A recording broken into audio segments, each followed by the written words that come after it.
علم کو اللہ کے رسول صلی اللہ علیہ وسلم نے اپنی تعلیمات کے مطابق، اپنی حدیث کے مطابق، کہ ہم انبیاء کی جماعت اس دنیا میں درہم اور دنانیر چھوڑ کر نہیں جاتے. ہم میراث میں امت کے لیے وہ علم چھوڑتے ہیں. علم میراث ہے انبیاء.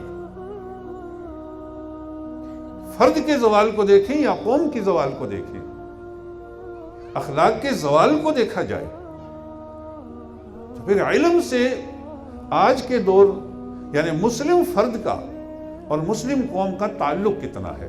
رسول اللہ صلی اللہ علیہ وسلم نے اگر اپنی حیات مبارکہ میں صحابہ کرام کی تربیت فرمائی ہے تو وہ علم کی بنیاد پہ فرمائی ہے.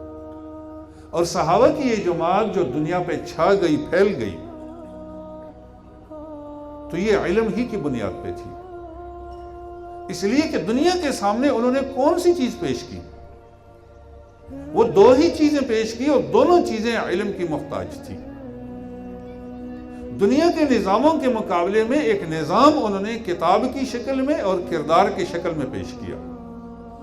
کتاب اللہ کی تھی، کردار اللہ کے رسول کا تھا. دونوں چیزیں پیش ہوئی، دستور بھی ہے اور عمل بھی ہے. دنیا نے اسے اپنانے کی کوشش کی.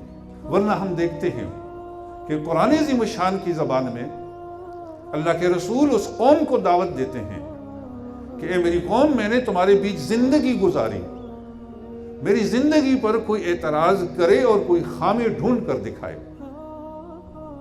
اگر میں آپ کو قتل سے منع کرتا ہوں تو زندگی بھر میں اس دنگے فساد میں یا قتل کے اس معاملات میں مبتلا رہا. میں نشوں سے منع کرتا ہوں، کیا میں نے کبھی نشہ کیا؟ میں ظلم سے منع کرتا ہوں، کیا میں نے کبھی ظلم کیا؟ میں نے کبھی جوا کھیلا؟ میں نے کبھی معاشرے کی کوئی برائی ہو جو میں نے کی ہو؟ بتائیے مجھے.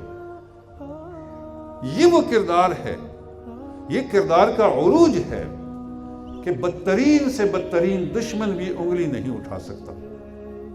یہ ساری چیزیں اللہ کے رسول ہمیں قرآن اور حدیث کی شکل میں دے کر جاتے ہیں.